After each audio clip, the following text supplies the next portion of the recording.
Hello, I'm Kimberly Sciaraffa Berlin, author of Build Your Own Wire Pendants and my soon-to-be released second book, Handcraft Wire Jewelry, Chain-Clasps-Pendants.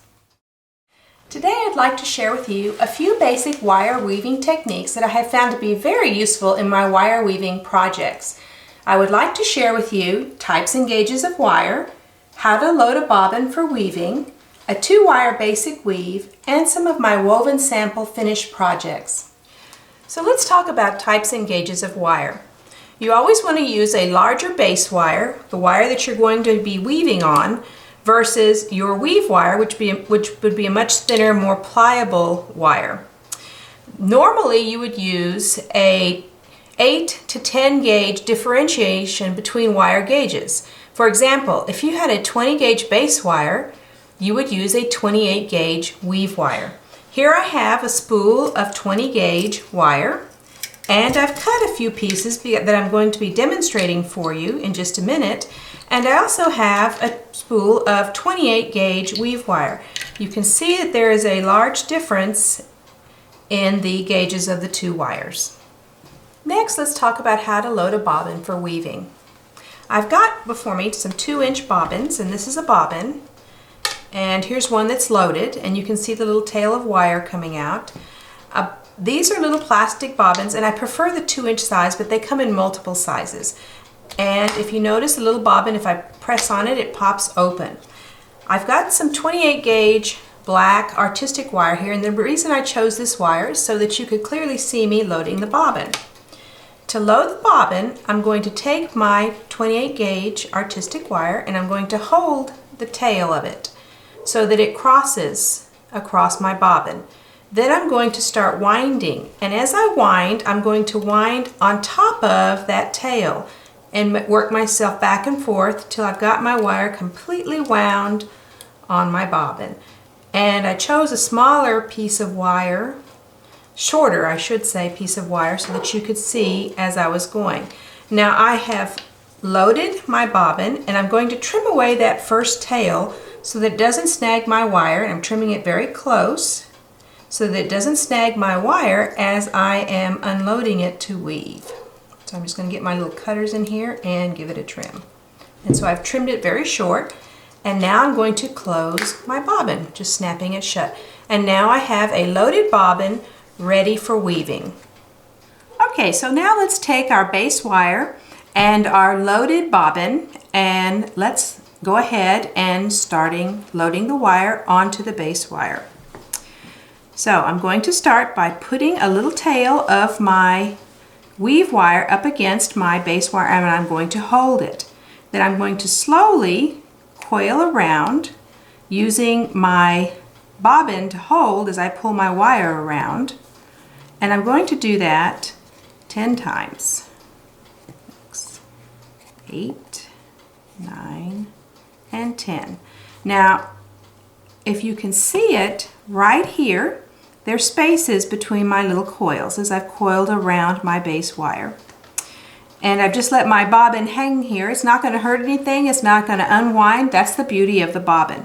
But I do not want to have this space between my first little initial loading coil. So I'm going to take my fingers and I'm going to push my coiled wire together so that it's nice and tight, and now there's no space in between my coils. Now the next thing I'm going to do is I'm going to get a little piece of blue painter's tape, and I'm going to put my 2 base wires together.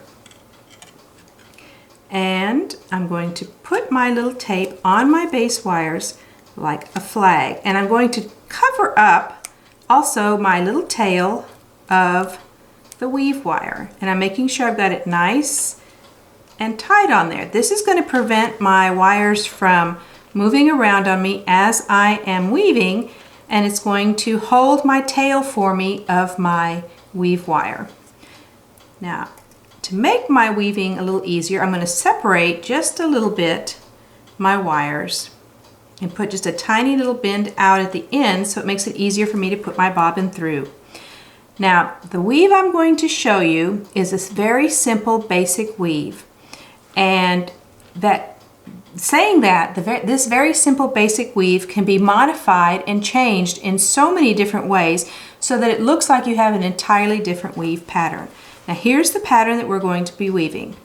First, I loaded on 10 coils. So I've done 10 coils. Now I'm going to do 2 complete wraps around both wires. And I'm not pulling it tight because I need space between the wires. So now I've got 2 complete wraps. Now I'm going between the 2 base wires. And to add tension, I'm going to push down as I pull. And if you notice, I've got good strong tension on my wire. It even makes a little crease on my finger. So there's 1, 2, 3, 4, 5, 6, 7, 8, 9, and 10. Now I don't want that space, so I'm going to push it together again. So now you see I have 10 coils, 2 complete wraps, and 10 more coils. This is my weave pattern. And if you notice, I can let my bobbin hang there and it's not uncoiling on me and it's keeping my wire from being all tangled, and I'm not getting any kinks in my wire. So now I continue. 2 complete wraps. Then I feed my bobbin between the 2 base wires, and 1, 2, 3, 4. Notice the tension I'm putting on the wire as I push it down. 7, 8, 9, 10. Now I've got space again, so I'm going to manipulate my wire, my woven wires, by pushing them together with my fingers. And there you see the pattern starting to emerge.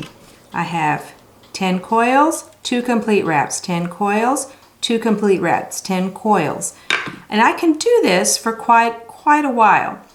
But I have to make sure that I'm keeping the appropriate tension on my wire and that I'm manipulating and moving my wires together when there's space. So now I'm going to do 10 more coils.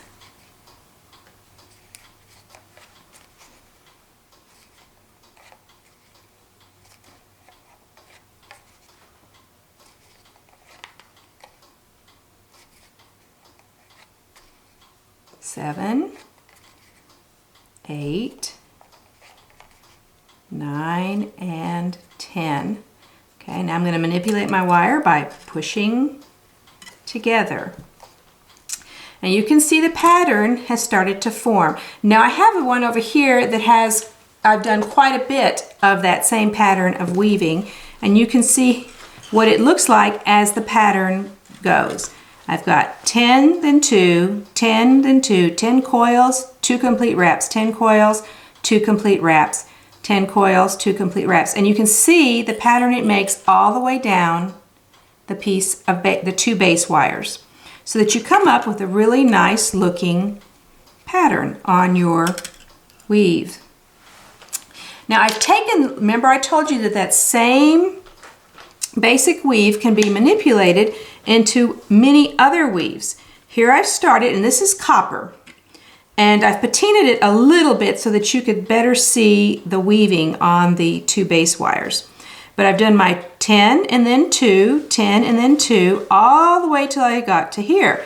Then I changed it. I went 20, then 3, 20 coils, then 3 full wraps, 20 coils and 3 full wraps. Then I changed it again, and I went 1 full wrap, 6 coils, 1 full wrap, 6 coils. So I'm still doing the same type of weaving with the coiling. Here I've changed it again. I've gone 10 coils, 2 full wraps, 10 coils, 2 full wraps, 6 coils, 2 full wraps, 10 coils, 2 full wraps, 6 coils, 2 full wraps, and so on. So that's a totally different looking pattern. Moving a little bit further down towards the end here, I've done a very thick weave. I've done 3 full wraps, 3 coils, 3 full wraps, 3 coils, 3 full wraps, 3 coils. So basically, there are many different weaves that you can use by manipulating the first base weave that I showed you. Now, the next step would also be the manipulation of your woven wires, and I want to show you how easy it is to manipulate those wires. Now I'd like to share with you some samples of some woven wire pendants that I have used the 2 weave wires, and I've manipulated how after I have woven the wire, I have applied them to the pendant. And I want to show you how easy it is to do this kind of work. Now here's the piece that I was showing you earlier that showed you all the different kinds of weaving on it. And I'm going to show you how easy it is, or how easily this wire with the weaving on it is bent and manipulated so that you can make shapes. And as you're doing this, not only are you able to make shapes and forms with it, you're also making your wire stronger and tighter as you bring it around. And you can see how easily I am manipulating the wire. You can make all kinds of shapes, many different kinds of pendants, and you can see how easy it was to manipulate that wire into that shape. And let me show you what I've done with this type of manipulation. Here's a sample of one that I just showed you earlier, and if you notice, I did a lot of swirling of the wire and coming around and ending in spirals. The wire crisscrosses itself. You can see where I had sections of non-woven wire, and then I restarted weaving again, interspersed throughout in this particular pendant. In this particular pendant, I took the wire from the top of the bale, and if you notice the bale, it's woven also with the simple 2 weave that I showed you earlier. But I came around with that same weave and attached to the side. I also used wire weaving around the back base of the pendant, and you can see it right here, and this is a 3 wire weave.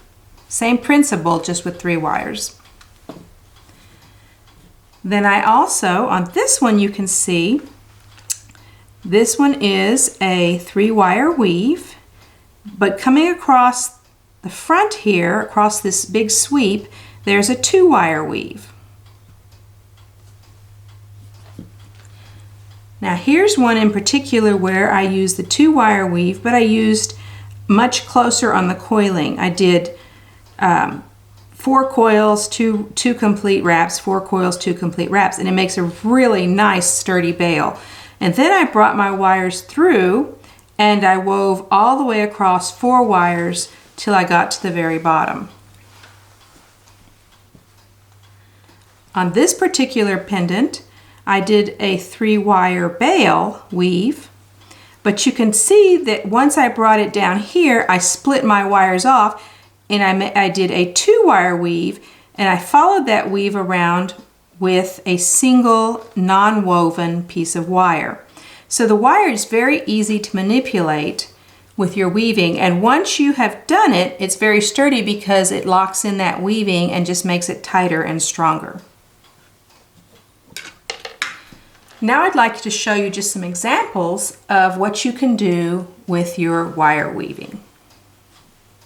Okay, so you can see that it's a woven beaded bale, and you can see that I've carried on the weaving coming down, and I've carried on the adding the beads as I've come around and spiral with continued coil and added 2 beads over here. So while I have a traditionally wrapped cabochon, I have added the wire weaving to it so that it is now a non-traditional pendant. Here I've used the 2 wire weave, and you can see it right here, but then I came down across, coiling on one side and capturing all the wires and then coiling off, bringing the coiling, jumping so that it came off over here into the spiral.